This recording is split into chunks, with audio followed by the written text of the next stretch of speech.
তো হোলি আসছে।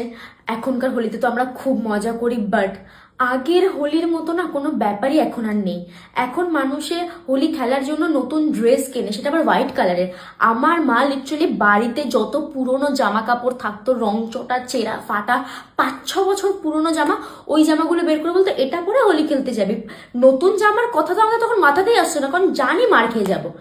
এখনকার দিনে হোলি খেলতে যাওয়ার আগে সবাই মেকআপ করে সেজে গুজে চুল বেঁধে বেরোয়। আগেকার দিনে হোলি খেলতে যাওয়ার আগে আমার মা লিটারেলি, মানে আমার না সবার মাই, মাথায় বেশি করে নারকেল তেল আর গায়ে সর্ষের তেল মাখিয়ে হোলি খেলতে পাঠাতো, কারণ পরে ওই মাথা ফাটা রঙগুলো গায়ে থেকে তোলাটা খুব দরকার না।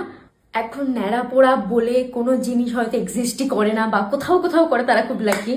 আমাদের হোলি শুরু হতো 1 সপ্তাহ আগে থেকে। সব পাড়ায় পাড়ায় ঘুরে নারকেল পাতা, সুপারি গাছের পাতা সব একসাথে করে বুড়ির ঘর বানানো, আলু তার মধ্যে দেওয়া, মাটির বুড়ো বুড়ি বানানো, তারপর আজ আমাদের ন্যাড়া পোড়া গান গিয়ে ওটাকে পোড়ানোর পর সবাই মিলে একসাথে আলু কাবলি। এখন তো ওগুলো মানে খুঁজেই পাওয়া যায় না। সবাই অর্গ্যানিক আবির দিয়ে হোলি খেলে। আমাদের সময় ওইসব কিছু ছিল না। আমাদের সময় ছিল মাথা ফাটা রং, লিটারালি 3-4 দিন পরেও নিজেকে গোল্ডেন সিলভার লাল নীল এরকম দেখতাম, রং উঠতো না। মা বাবা হোলির দিন বেসন আর হলুদ বাইরে বের করে রাখতো, কারণ জানে আমরা খেলে ধুলে আসবো, তা আবার নর্মাল আবির ওরকম লাল নীল হয়ে আসবো, ওই বেসন দিয়ে রং তুলতে হতো। তারপরেও হতো না, 2-3 দিন ওই রং থাকতো, মানে বাড়ি থেকে বিকেলবেলা বেরোতো, লজ্জা লাগতো যে আমাকে তো কেউ চিনতে পারবে না। আর এখনকার তো হাত মাত সাদা কোনো ব্যাপারই না, হোলি খেলেছি বোঝাই যায় না। আর এখনকার তো হোলি খেলে আসলাম, বাড়িতে স্নান করলাম নর্মাল।